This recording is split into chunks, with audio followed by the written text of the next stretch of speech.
Okay, so today we're talking to Kathy Morton from RVMS. Kathy, nice to speak to you. And Nice to talk to you as well, Kevin. Yeah, I am I'm a manager at RV Management Services, and we own 9 resorts throughout the United States. We have 5 on the East Coast and 4 on the West Coast. And we implemented Res Expert in 2012. At the time, we only had 5 resorts, and we've grown since then. And I programmed and train all of the staff at all 9 resorts and programmed all those systems, and am in charge of, all rate setting, etc. And so that's me. oh, great. So you've been with the company since 2012, or were you with RVMS before then? Before that, no, I've been with RVMS since 2011. That's when we purchased the resort in Palm Springs, where I am in the wintertime now.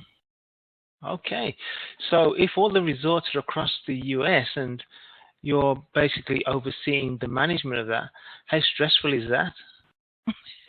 It has its moments, but the great part about it is that I can be wherever I am, because in the summertime I go to the East Coast to be at a resort there in the East Coast, and then in the summer or in the winter I'm on the West Coast. And it's great that I can still do what I need to do in terms of changing rates, adding new unit types, whatever things I need to do in terms of the system, that I can do it from wherever I am. Oh, so you don't have to travel to the resort. You can just use your reservation software just to basically log in from anywhere. Yep, I log in from anywhere, and because we are a network and we're handled as a network by Res Expert, I have one login and I can access all 9 at one time. Oh, wow. So that must be easy for you to see if anybody's changed any rates, and just to make sure rates are all at what they should be across the network, because obviously that increases revenue, or at least maintains revenue. Yep, that has been our big push this year, is to really, to manage our rate plans better, to have better rate plans that kind of mirror our business and occupancy, if you will.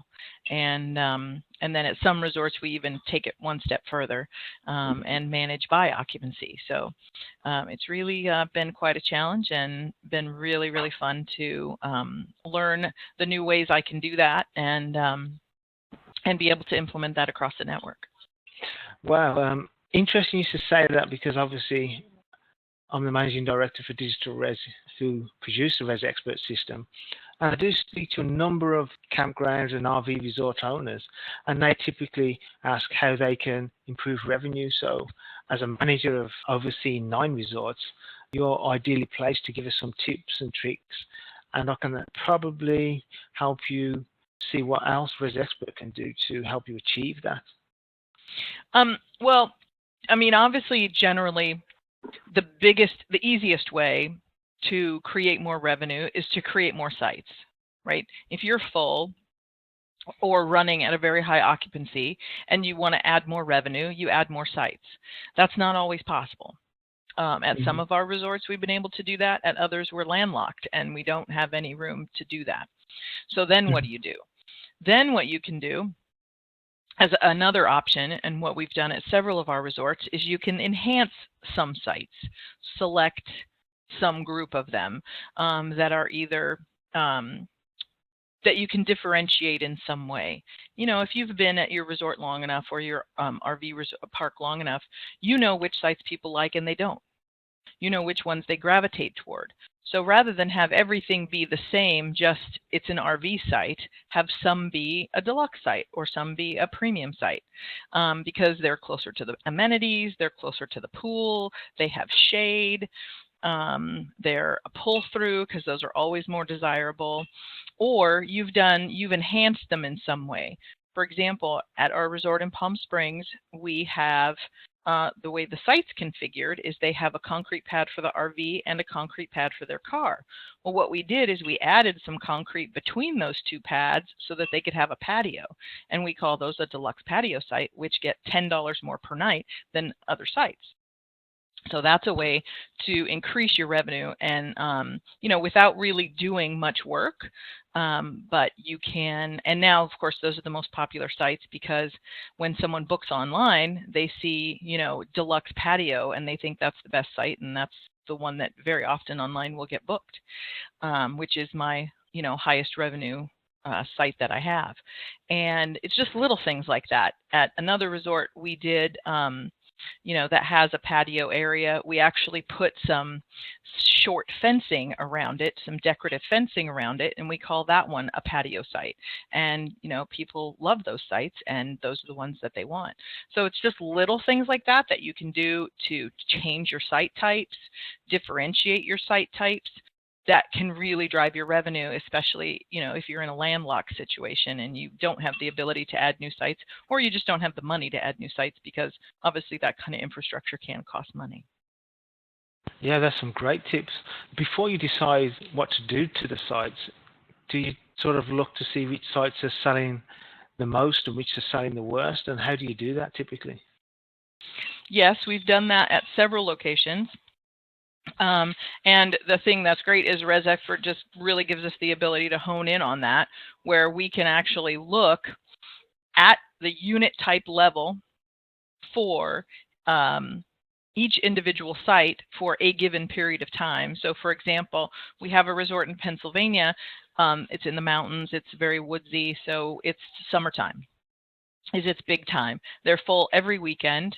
Actually, this year, they moved to 100% deposit policy. So when you make the reservation, you have to pay 100% of your stay when you make the reservation. And the reason they could do that is because they're so extraordinarily popular. So because they were so full on the weekends, she was looking at how can I increase my revenue, because they weren't going to add any more sites. So what they did is they looked at the unit revenue information over the whole summer period to see which RV sites brought in the least possible revenue, and then looked at those sites and said, how can I do something to those sites to get more revenue? So what we decided to do at that resort is to add a cottage, what some people would call a park model or a cabin, to those sites, and actually tripled and quadrupled the revenue on those specific units just by adding the cottage. And at other locations, we've also looked at the specific revenue. At my location where I added the deluxe patio sites to see which ones sell last, which are the ones that people don't want. And those are the ones that we make the enhancements to because they're the least popular, and now then they become the most popular. So it's really great to be able to look at your resort at that granular level by site, to be able to see, okay, sometimes you just intuitively know, but it's really nice to have the backup to say, this site is just a loser and we need to do something to make it a winner. And how do we make it a winner? And it can be as simple as, adding a little fence, adding, a little chimenea, those little ceramic chimney things, adding a decorative fire pit as opposed to a regular one. It can just be something real simple. But being able to identify those losers is real simple. Well, that's some really good tips, because I'm sure there's a lot of listeners that want to know how to affordably raise revenue without, like you say, having to spend a large amount of capital expenditure to build more sites or cottages. Have you come across a situation where you've had to change from sites to cottages? Because I know that the demographic is getting older and they still want the camping experience but don't want to pitch a tent or necessarily driving an RV. Have you come across that in any of the resorts? Oh yeah, definitely. We've been systematically at most of our resorts adding cottages as time has gone on, because two things. One, people like to who used to RV, they still like to come and, be in the RV experience, but they don't RV anymore. And that's kind of on our West Coast resorts, that's kind of the aging demographic. And on our East Coast resorts, which are a little more family oriented in terms of, more weekend traffic, kids and families, we've been adding cottages to those resorts because the families RV, but the grandparents don't. But they all want to come together for a family vacation, so we're able to offer the family an RV site and a cottage and a site next door or right down the road or across the street. So this year, actually, at one of our resorts, we're trying the Cottage Buddy system, where there's an RV site and then right next to it is a cottage, so that you can have the family grandparent experience. And sometimes it's the grandparents who have the RV and the family who don't. But to see, and we decided to try that because last year we got a lot of requests for that. Well, my parents are here and we'd really like them to be right next door. So we're going to give that a try this summer and see how that works for, our families that like to travel together.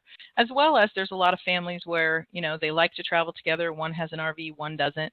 So it gives them that opportunity to still be able to come to the same location, have a great family vacation, and be with the people they like to be with without everyone having to have the RV or trailer. Some more great tips. Now, when it comes to managing yield or managing revenue rates and things like that, I know that we have a number of things in ResExpert, but how do you manage it currently, and are you looking for a better way to manage it? So what we each have at our resorts is we have a rate plan, right, which everybody has. That's basically what rates you're going to charge when. Do you just have fluctuations based on season, when you're busier, when you're slower? Do you have fluctuations based on whether it's weekday, weekend? And we have across all 9 resorts, we have a combination of all of those different things. So that's where we start with the basic rate plan. Your whatever you're going to charge, when you're going to charge based on special events, when you're going to be more full, what your traffic looks like. So we start there. Then from there, at a couple resorts, we have now implemented what we're calling rate management, which can also be called in the hotel industry yield management. And basically what that means is now we take our rate plan and we kind of escalate it, because now we not only manage, then we take the rate plan and we increase rates based on occupancy. Like, how full are you? So what it leads you to is not charging the same price for the first 10 sites as you do for the last 10 sites, right? It's no different than a hotel room. If you walked in and, paid for the first room because you made your reservation 5 months ago and then walked in and you wanted to stay tonight, chances are you guys didn't pay the same rate. And the same with an airplane. You're never going to pay for the same price for the last seat on the plane as you did for the first seat on the plane. So we're taking the approach that we shouldn't be any different. And what I've done currently is at my resort in Palm Springs is I have rate increases at all levels for all sites at a 40, because we're seasonal here. I'll explain a little bit in Palm Springs. We're very winter seasonal, right? People want to come here in the winter because it's beautiful here. The weather's warm. It's in the desert. It's an amazing place to be in the wintertime. So we have a very short, very intense, very full season between mid-December and mid-March, because that's when it's really cold in the north and they all want to be where it's warm. So during that time, I rate manage very, very intensely. So when I start making reservations for that seasonal time, once I get to 40%, I increase the rate. Then when I get to 60, I increase the rate. When I get to 75, I increase the rate. When I get to 85, I increase the rate. So I have a 5-tier plan that basically, because the whole idea is to raise my average daily rate. That's really the goal. That's my job as a resort manager, as a rate manager, is to raise my average daily rate. And I had an experience in 2016 where my busiest month, which is February, I didn't my income, my revenue that I generated was not better than the year before. And I thought, why is that? I was 7% more full, but I had 7% more occupancy, yet my revenue didn't match the year before. So I was a little perplexed. So using the tools in ResExpert for looking at my revenue, I was able to see what I did is I charged too many people the low rate for being here for a month, which drove my average price, my average daily rate down. So that's when I said, okay, that's never going to happen again.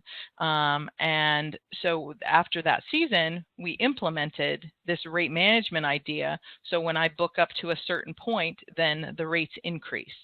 And this year, I'm happy to report that in 2017, our February was 17% higher in revenue than over last year, which was really awesome, and it works really, really well. Well, I've got some great news for you. I've just pulled up one of our test sites because we've recently implemented automated yield management. As you can see, in your current live system, you don't have the module switched on, but if you had the module switched on, this is what it would look like. And now you can create a rate plan, and you can say whatever occupancy level, let's say this one's set for 50%, there's no discount at all. And then at 100%, you'll have 10% on, but it wouldn't really be 100%, it'd be more like 80%. I got another one here. 80%, there's no discount. At 40%, this one's test at minus 25%, so you're going to get 25% discount. But at 80%, you could say a surcharge. You wouldn't put a minus in front, you would just put 10%. And so just like a hotel system, it will manage your yield. Now, what people have to understand about yield management is you need to have a daily rate, because the yield is based on the percentage of occupancy per day. So if you have a 1 month lump sum stuck at the beginning of the reservation saying this is my monthly rate, and it's some made up figure that can't be divided between 28, 29, 30 or 31, which is the amount of days in a month, well then it's impossible to work out the yield for that, because the occupancy will change every day. So what you have to do, and what you can do in ResExpert obviously, is utilize the daily rate, and then you sit back and it manages itself. We have another resort network of, I believe it's 9, I won't mention the name, but they've just implemented it, and it's interesting to see what's happening there. But I know that they will increase the revenue without a doubt. The software will actually end up paying for itself when things of this nature are used. So it's interesting that you are implementing that, and because you have a test system, you can go in and test it before you implement it, just to see how it goes. Yeah, and I'm really excited to be able to do that, because right now I'm managing it manually, which you can also choose to do.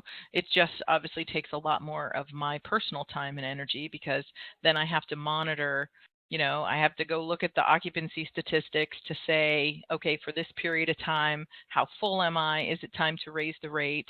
Then actually go into the rate setup, make changes in the rates, make sure I did it right, that I didn't mess anything up. And so, that and then sometimes I've missed it. It's like, oh, okay, well, I'm only at 35%. I'm not going to raise it yet. And then all these reservations happen, and then I'm at 45, and I missed my 40% window, right? I went over it. So it's going to be great to be able to program that so that the system will just do it on its own, and I don't really have to be involved. Now, one of the challenges that we came across, and that some of our guests pointed out to us, is when you give them a rate sheet, they want to see a rate sheet, right? They want to see what are the rates. And we had to go to giving them a range of rates, right? The rate can be from this to this, as opposed to it's $100. And it takes them a little adjusting to get used to, but if you look out in the world, that's kind of how it is out in the world.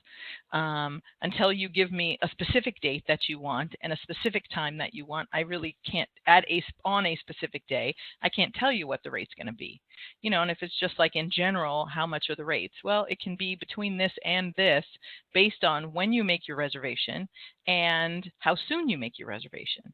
That's pretty much what we tell them. And that's been a little bit of an education process for our guests, but they are all definitely used to it. And now let me tell you, they scramble to get their sites first.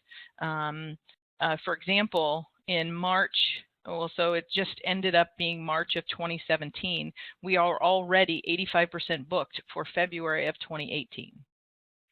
Wow, and that's great because I'm assuming that you have a deposit policy, correct? Absolutely. Well, then that means that your cash flow just improved dramatically. Yes, it did. Yes, it did. Especially if they're going to stay here long term, we have a fairly significant deposit for them, so that that can be helpful.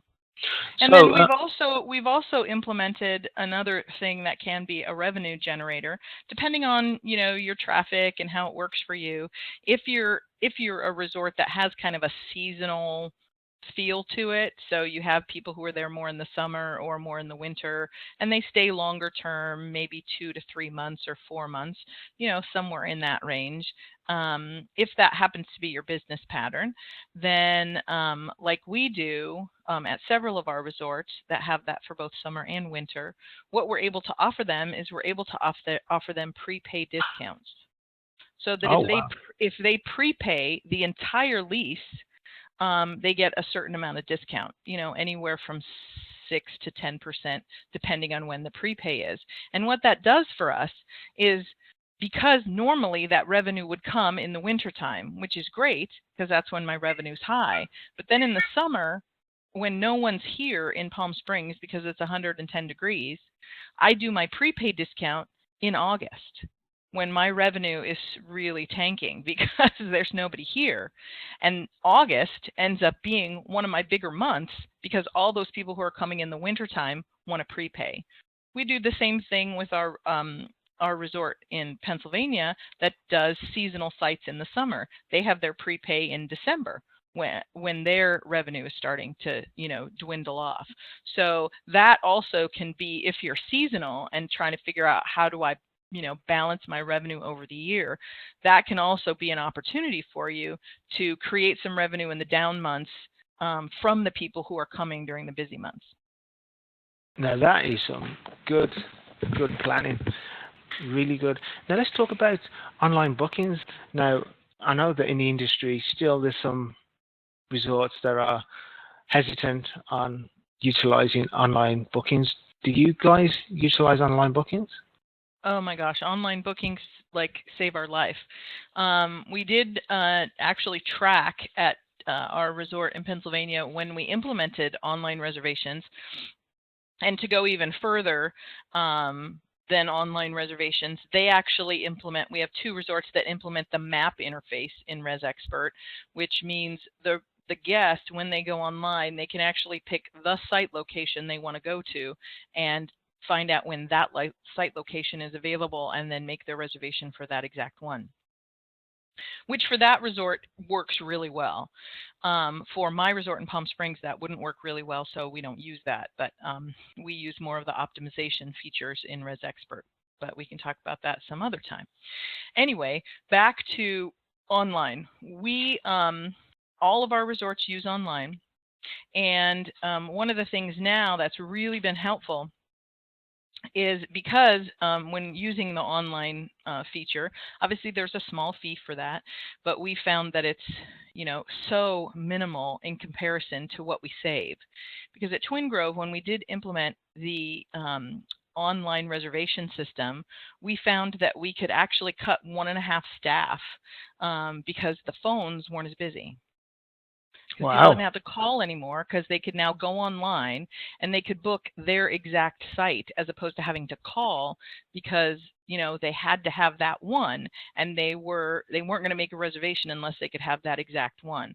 Once we put that map up there for them to be able to choose their locations, the phones dropped off, and we were able to save staffing costs, which has been really, really, really good. And that's been true at all of our resorts. That as we've gotten on, and that we've been able to decrease our phone volume based on that, which is good. And it's making money when you're asleep, essentially. I mean, it's really great. We have special events here in Palm Springs, and when there's a special event and the special event is announced, I'll wake up the next day and look at my online reservations, and overnight there were my resort's 265 sites, and there were 85 reservations overnight, and I didn't have to do anything. Nobody had to answer the phone, nobody had to talk to anybody, nobody had to do anything. They just went on, did it, and it's done.